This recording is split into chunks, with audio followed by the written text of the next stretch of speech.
अरे इंद्र की अमरावती फीकी है, इतनी सुंदर। बोले कनक कोट विचित्र मणिकृत सुंदरायतना घना, सोने के महल घर चौबारे अटारियां सब सोने की है। और इतनी अद्भुत लंका नगरी की व्यवस्था है। लेकिन हनुमान जी सर्वत्र सीता जी को ढूंढ रहे हैं। जैसे ही हनुमान जी लंका में प्रवेश करते हैं तो लंका नगरी की जो अधिष्ठात्री देवी है उसका नाम है लंकिनी, नाम लंकिनी एक निशिचरी। हनुमान जी ने कैसा रूप धारण किया है? बोले मसक समान। अच्छा, बहुत लोगों को लगता है कि हनुमान जी, मसक कहते हैं बंदर को, तो बोले हनुमान जी यदि मसक बंदर, मसक कहते हैं मच्छर को, तो बोले जब हनुमान जी मच्छर बन गए तो अंगूठी को कहां रखा, मुद्रिका को कहां रखा हनुमान जी ने? बोले नहीं, मच्छर नहीं बने, मसक समान, छोटे हो गए। और छोटे हो गए तो क्या हनुमान जी का बल कम हो गया?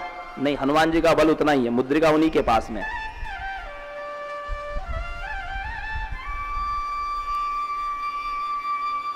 लंकिनी कहती है चले से मोहिनिंदरी, तू मेरा अपमान करके प्रवेश करना चाहता है? जानता नहीं कि मेरा नाम लंकिनी है, मैं लंका की अधिष्ठात्री देवी हूं। और तू मेरा मर्म नहीं जानता? जान ही नहीं मर्म सट मोरा, संसार के जितने भी चोर हैं, मोर आहार जहां लगी चोरा, जितने भी चोर हैं ना, सब मेरा भोजन है, सब मेरा आहार है। हनुमान जी कहते अच्छा, संसार के सारे चोर तुम्हारा भोजन है? और संसार का चोरों का सरदार तो रावण है, जो हमारी जानकी मैया को चुरा के लाया है, तो पहले उसको क्यों नहीं खाया? पहले उसको ही भक्षण कर जाती। और हनुमान जी ने यह कहते हैं कि मुठका प्रहार किया, रुधिर बमत धरणी झनमनी, मुख से रुधिर का भवन करती हुई धरती पर गिर पड़ी। फिर पुनि संभार उठी सोलंका, और जोर पान कर विनय सशंका। बोले जिस समय ये लंका नगरी ब्रह्मा जी ने, जब रावण ही ब्रह्म वर दीना, ब्रह्मा जी ने जब रावण को वरदान दिया तो मैंने ब्रह्मा जी से पूछा, इस पापी को तुमने मेरे यहां निवास दे दिया है और इसकी रक्षा का भार मुझे दे दिया है, मेरा उद्धार कैसे होगा? तो उस समय ब्रह्मा जी ने कहा था, विकल हो सितय कपि के मारे, तब जाने सुनिश्चर संघारे। जब तुम किसी बानर के द्वारा मारने से विकल व्याकुल हो जाओगी, तब समझना कि अब राक्षसों का संहार होने वाला है। आज मैंने भगवान के दूत का दर्शन किया, मैं धन्य हो गई। श्री हनुमान जी महाराज उस लंका नगरी में भीतर तो चले गए, सब जगह ढूंढ रहे हैं, कहीं भी सीता जी का पता नहीं। रावण के शयनागार तक पहुंच गए, लेकिन वहां भी सीता जी का पता नहीं चला।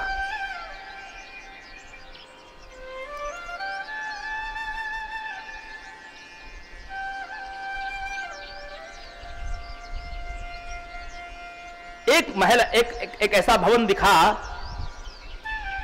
जिसमें रामायुध अंकित गृह, शोभा बरने न जाए, और नव तुलसी का वृंदतः देख हर्ष कपिराए। उस घर के आंगन में तुलसी का एक पौधा था, और द्वार पर धनुष और बाण का चित्र उकेरा हुआ था। हनुमान जी विचार कर रहे हैं कि राक्षसों की नगरी में सज्जन पुरुष कहां से आ गए, यहां कहां सज्जन करवासा। और उसी समय विभीषण जी जागे पूजा में से उठे, राम राम ते ही सुमिरन किन्हा। कहते हैं कि विभीषण जी राम राम कहते हुए बाहर आए तो हनुमान जी के मन में बड़ा हर्ष हुआ, हृदय हर्ष कपि सज्जन चिन्हा।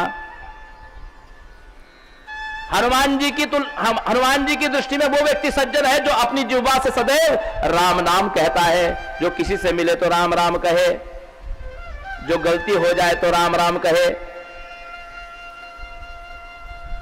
जो सोते जागते उठते बैठते राम राम राम राम कहे।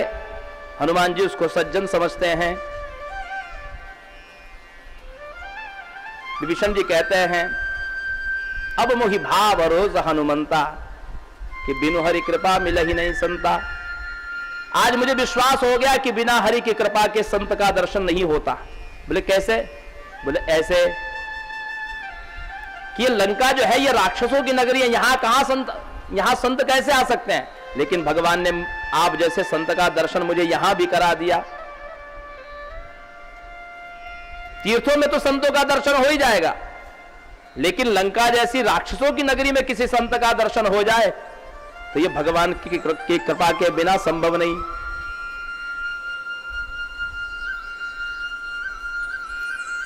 जुगति विभीषण सकल सुनाई।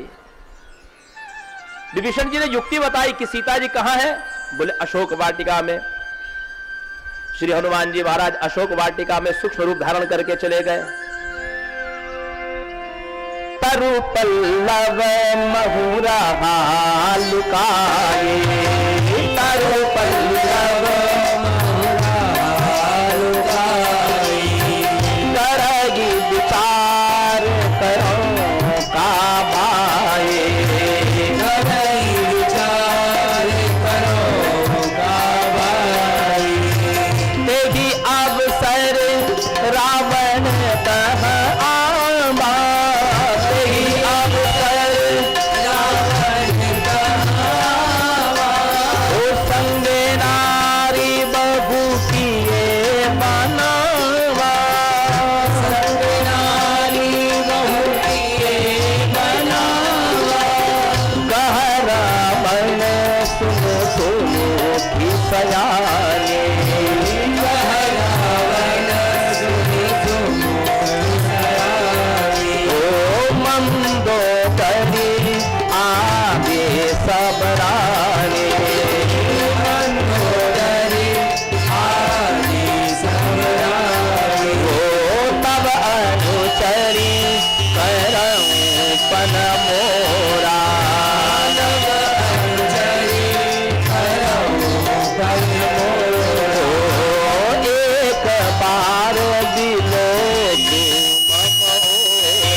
मंदोदरी आदि रानियों को लेकर के आया और कहता है सीता जी से।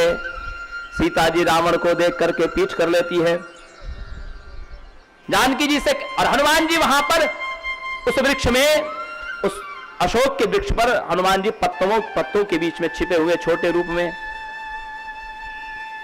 रावण कहता है कि एक बार मेरी ओर देख लो सीते, इन मंदोदरी आदि रानियों को तुम्हारी दासी बना दूंगा। करो पन मोरा, मेरी ये प्रतिज्ञा है कि इन मंदोदरी आदि समस्त रानियों को तुम्हारी दासी बना दूंगा, एक बार मेरी ओर देख लो। सीता जी एक तिनके की ओट करती है, तृणधरी ओट कहति बैदेहि,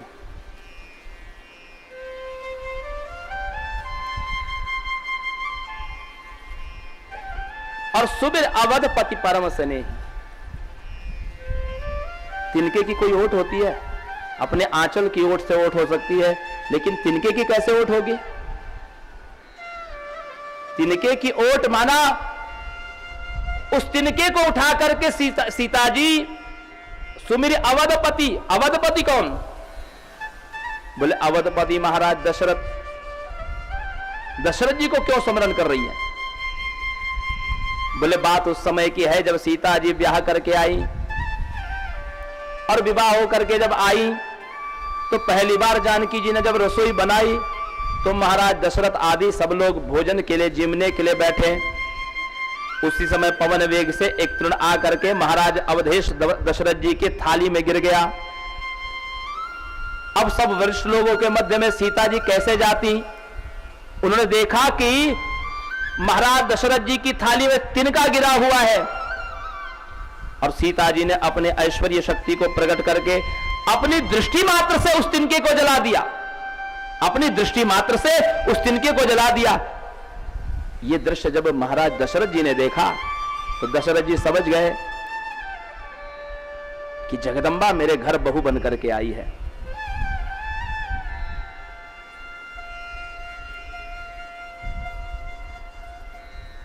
जिसकी दृष्टि मात्र से भृकुट विलास सृष्टिलय होई, ये सृष्टि का प्रलय इसकी भ्रिकुटी का विलास मात्र है।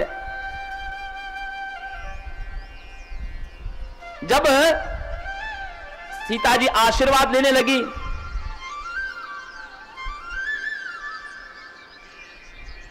तो उस समय नेग दिया जाता है। तो महाराज दशरथ जी ने कहा कि हे पुत्री, मैं तुझसे आज एक वचन चाहता हूं। क्या वचन? बोले वचन ये कि जैसे मैंने देखा कि तूने मेरे थाल में हवा के प्रताप से उड़ के आए हुए एक तिनके को जला दिया ना, ऐसे कभी उस दृष्टि से किसी शत्रु को भी मत देखना, क्योंकि तेरी दृष्टि पड़ते ही वो शत्रु जल के राख हो जाएगा, जैसे तिनका जल करके राख हो गया। और सीता जी कहती है कि तुझे मारने के लिए, तेरा उद्धार करने के लिए भगवान आ रहे हैं और तू मेरी दृष्टि से मरना चाहता है, इसलिए तिरंदरी ओट कहती बह देगी कि खल सुधी नहीं रघुबीन बान की। तुझे भगवान की उस प्रतिज्ञा याद नहीं है? कौन सी प्रतिज्ञा? बोले जब वैकुंठ में सनकादिकों ने श्राप दिया था, उस समय भगवान ने कहा था कि तुम असुर बनोगे तो तुम्हारा उद्धार करने के लिए मैं आऊंगा। तो तुम्हारा उद्धार करने के लिए ही तो राम आए हैं, खल सुधी नहीं रघुबीर बान की।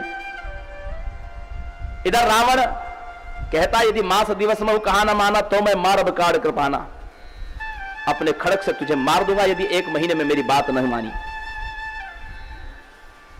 सीता जी विचार कर रही हैं तो वहीं पर विभीषण की एक पुत्री है जो सीता जी की अनुचरी है। क्या नाम है? क्या नाम है? त्रिजटा नाम राक्षसी एका, रामचरण रति निपुण विवेका। विभीषण जी की पुत्री का नाम है त्रिजटा, जिसकी 3 जटा है। 3 जटा क्या है? बोले 3 जटा उसके 3 गुण हैं। कौन से 3 गुण? बोले रामचरण रति, जो राम जी की भक्त है, राम चरणों में जिसकी रति है। दूसरा क्या है? बोले निपुण है, कुशल है, कोई भी कार्य को करने में कुशल है। और तीसरा विवेका, वो विवेक संपन्न है।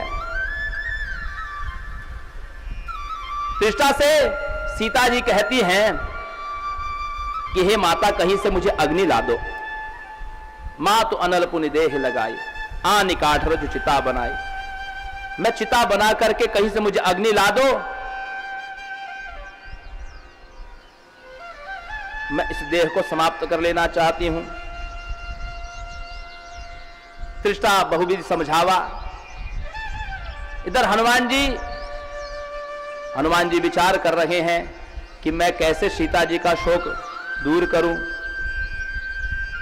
तो हनुमान जी ने विचार किया कि सामने प्रकट हो जाता हूं, लेकिन श्री राम जी कहते हैं कि मेरी जानकी इतनी सरल है कि यदि चित्र में बना हुआ बंदर हो ना तो उसको भी देख करके भयभीत हो जाती है। हनुमान जी विचार करने लगे, जो चित्र में बने हुए बंदर को देख करके डर जाती है, यदि मुझे सन्मुख देख करके कहीं भयभीत ना हो जाए तो जो कार्य करने आया हूं वही बिगड़ जाएगा। क्या किया जाए? तो हनुमान जी ने मुद्रिका, प्रभु की जो मुद्रिका थी वो गिरा दी सीता जी के सामने। श्री हनुमान जी ने, सीता जी ने मुद्रिका देखी। कैसी मुद्रिका? बोले राम नाम अंकित अति सुंदर। राम नाम अंकित अति सुंदर। ये मुद्रिका कहां से थी? क्योंकि सीता जी विचार कर रही हैं कि ये वशिष्ठ जी की पत्नी अरुंधति जी ने, वशिष्ठ जी की पत्नी अरुंधति जी ने ये भेंट दी थी। और माया ते असी रची नहीं जाई, ऐसी मुद्रिका माया से नहीं बनाई जा सकती। क्यों नहीं माया से रची जा सकती है? राम जी कहते हैं कि मुझसे बड़ा मेरा नाम है, और सन्मुख होई जीव मोहि जब ही जन्म कोटि अगनाश ही तब ही। जीव जैसे ही मेरे सन्मुख आता है उसके करोड़ जन्म के पाप संताप मिट जाते हैं। तो राम नाम माया से रचा नहीं जा सकता, ऐसी मुद्रिका माया से नहीं रची जा सकती।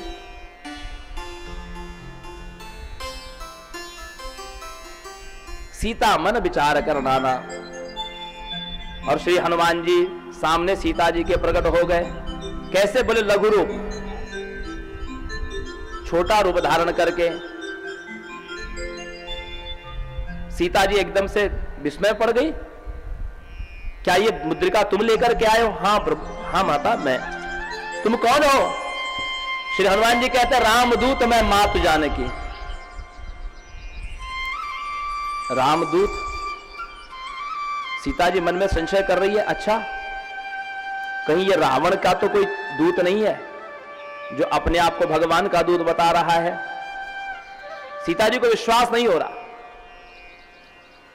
हनुमान जी कहते हैं सत्य शपथ करुणा निधान की, मैं उन करुणा निधान भगवान की सौगंध खाता हूं कि मैं राम जी का दूत हूं। अब सीता जी को विश्वास हो गया। क्यों विश्वास हो गया? सीता जी को इसलिए विश्वास हो गया कि सीता जी कहती हैं ये करुणा निधान, ये भगवान का जो नाम है ये तो केवल मेरा संबोधन है। सीता जी राम जी को करुणा निधान कहती हैं और ये बात केवल सीता जी जानती है, राम जी जानते हैं, तीसरा तो कोई व्यक्ति जानता नहीं। और सीता जी करुणा निधान राम जी को क्यों कहती है? क्योंकि उनको पार्वती जी ने कहा है मन जाहि राचे मिलेगी सोबर सहज सुंदर सावरो। मन जाहि राचे मिलाई सोबर सहज सुंदर सावरो। करुणा निधान सुजानशील स्नेह जान कराल रो। करुणा निधान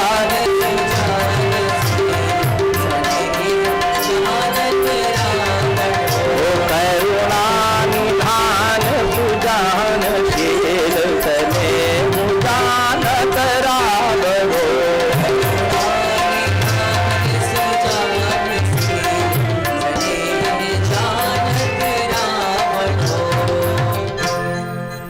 अब श्री सीता जी को विश्वास हो गया कि यह भगवान का ही कोई दास है।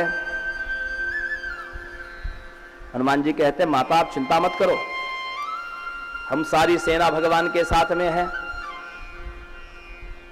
सीता जी कहती है कि यहां तो बड़े बड़े भीषण राक्षस है, एक एक ऐसा योद्धा है कि जो इंद्र को हरा सकता है, और तुम कहते हो कि तुम सब सेना हो, इतने छोटे छोटे सेना। उसी समय श्री हनुमान जी ने क्या किया? श्री हनुमान जी ने अपना विशाल रूप धारण किया।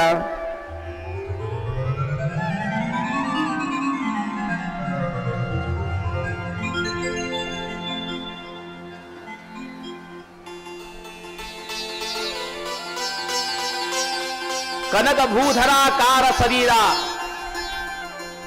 जैसे सुमेरु पर्वत सोने का है ना, स्वर्ण का, तो कनक भूधराकार शरीरा समर भयंकर अतिबल भीरा। और सीता मन भरोस तब भयऊ। सीता जी को ये विश्वास हो गया। पहले सीता जी कहती थी कि है सुत कभी सब तुम्हें ही समाना, सब तुम्हारे जैसे ही हैं क्या? तो हनुमान जी कहते हैं मेरे जैसा तो कोई नहीं है, मेरे जैसा तो मैं अकेला हूं। तो बोले जब तुम इतने छोटे से हो तो बाकी की क्या दशा होगी? तब हनुमान जी ने कनक भूधराकार शरीरा, और सीता जी को जब विश्वास हो गया, सीता मन भरोसे तब भयऊ, तो पुनि लघु रूप वन सुत लयऊ। फिर हनुमान जी छोटे हो गए। देखिए हनुमान जी की सबसे बड़ी विशेषता यह है कि हनुमान जी को कोई बड़ा करना चाहता है, बड़ा देखना चाहता है तो हनुमान जी बड़े हो जाते हैं।